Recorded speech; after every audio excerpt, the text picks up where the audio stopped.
नमस्कार मित्रों, अविराम वाणी के मंच पर आपके साथ आज फिर उपस्थित हूं मैं आपका मित्र उमेश महादोशी। आज रविवार है। अनूठी लोककथाएं कार्यक्रम के दूसरे भाग में प्रस्तुत हैं कुछ और लोककथाकारों की लोककथाएं। अनूठी लोककथाएं का यह भाग मार्च 2021 के अंत तक प्रस्तावित रूप में जारी रहेगा। इस भाग में सप्ताह में केवल एक दिन यानी रविवार को 2 लोककथाएं प्रस्तुत की जा रही हैं।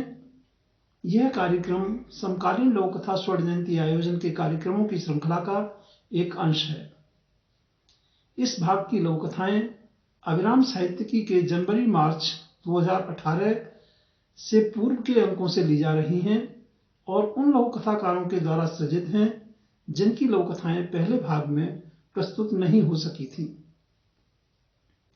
अनूठी लोककथा में हमारा प्रयास है कि लघुकथा में अनुभूति की सघनता पाठकों को विशेष रूप से प्रभावित करने की क्षमता रखती हो, या उसके कथ्य में जीवन मूल्यों में हो रहे परिवर्तनों की शाश्वतता को रेखांकित करने की क्षमता हो, या फिर उसका कथ्य अपने समय की जड़ता को चुनौती देने में सक्षम हो।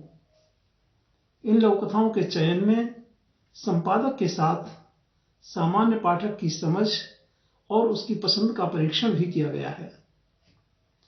मित्रों, चूंकि यह हम सबका साझा मंच है, इसलिए आपसे निवेदन है कि यदि अभी तक इस मंच को आपने सब्सक्राइब नहीं किया है तो आज अवश्य कर लें, ताकि हमारे प्रत्येक अपलोडेड वीडियो की जानकारी आप तक समय पर पहुंचती रहे। साथ ही अपने इष्ट मित्रों को भी इस मंच से जुड़ने, इसका अवलोकन करने, इसे सब्सक्राइब करने के लिए प्रेरित करें, ताकि हम आपकी रचनात्मकता को अधिकाधिक श्रोताओं तक पहुंचाने में सफल हो सकें। आज की प्रस्तुति में शामिल हैं वरिष्ठ लोककथाकार डॉक्टर मालती बसंत जी की लोककथा 2 बत्ती वाला मकान और श्री सुरेश यादव जी की लोककथा भरोसा। डॉक्टर मालती बसंत जी की लोककथा अविराम साहित्यिकी के अक्टूबर-दिसंबर 2012 अंक में तथा सुरेश जी की लोककथा अक्टूबर-दिसंबर 2016 अंक में शामिल है। तो पहले प्रस्तुत है डॉक्टर मालती बसंत जी की लोककथा 2 बत्ती वाला मकान। मकान के मुख्य द्वार पर 2 बत्तियां लगी थीं, किंतु उनमें रोशनी नहीं थी। मकान के आसपास कहने को बगीचा था, परंतु उसमें कटीली झाड़ियां ही उग रही थी। उनमें जंगली फूल खिलकर वहीं बिखर जाते, सूखे पत्तों का भी ढेर लगा रहता। मकान शांत और मौन किसी तपस्वी की भांति लगता।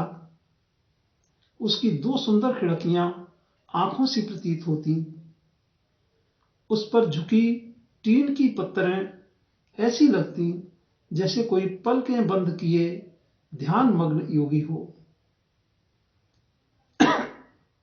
उसकी सीढ़ियां गंभीर अधरों सी दिखती।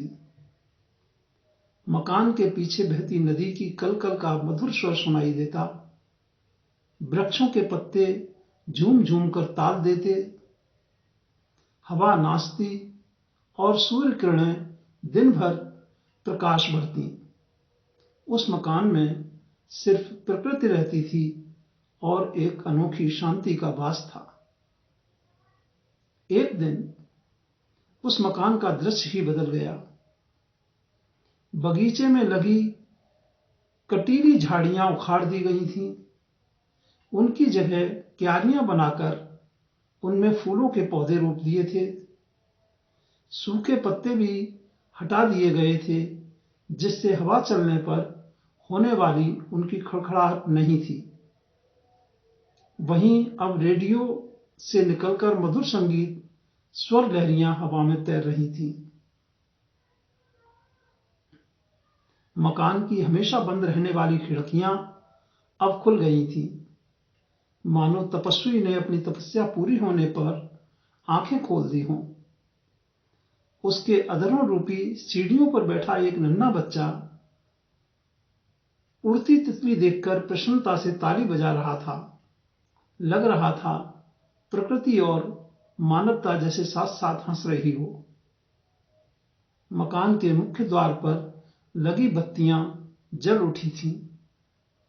उसकी रोशनी से जगमगाता वह मकान एक घर बन चुका था। तो यह थी लघु कथा दो बत्ती वाला मकान। और अब प्रस्तुत है श्री सुरेश यादव की लघु कथा भरोसा।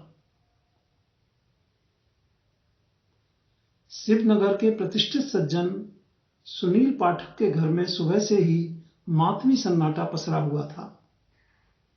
पाठक जी की तीसरे नंबर की लड़की खुशी घर से भाग गई है। पूरे मोहल्ले में यह बात पेट्रोल छिड़की आग की तरह फैल चुकी थी। पाठक साहब आधुनिक विचारों के हैं। उन्होंने अपनी सभी लड़कियों को ऊंची शिक्षा और संस्कार दिए हैं। बेटियां उनका भरोसा कैसे तोड़ सकती हैं? वे अजीब उलझन में थे कि तभी उनके फोन की घंटी बज उठी। हेलो पापा, मैं सिटी हॉस्पिटल से बोल रही हूं। अरे खुशी बेटा, क्या हुआ तुम्हें? मैं बिल्कुल ठीक हूं पापा। वे भगत अंकल है ना? कौन? दयाल भगत? हाँ पापा, कल शाम जब मैं कॉलेज से लौट रही थी, रास्ते में वह अचेत होकर गिर पड़े थे। उन्हें मेजर हार्ट अटैक था। मैंने उन्हें हॉस्पिटल में भर्ती, लेकिन उनके तो कई लड़के हैं ना? होंगे, लेकिन उस समय उनके साथ कोई नहीं था पापा। किसी से संपर्क भी नहीं हो पाया था। उनके लिए मुझे ही सारी रात अस्पताल में बितानी पड़ी। अच्छा किया बेटा, लेकिन एक फोन तो कर दिया होता।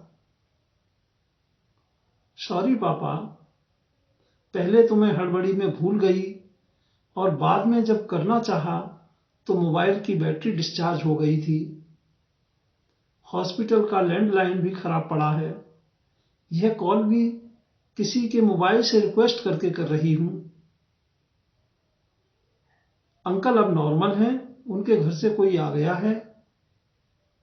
मैं थोड़ी देर में घर आ रही हूं। पाठक जी का चेहरा गर्वदीप्त था। उन्हें लगा कि उनका भरोसा कभी नहीं टूटेगा। यह थी लघु कथा भरोसा। आज की दोनों लघु कथाएं आपको कैसी लगी, जानकर प्रसन्नता होगी। धन्यवाद। नमस्कार मित्रों।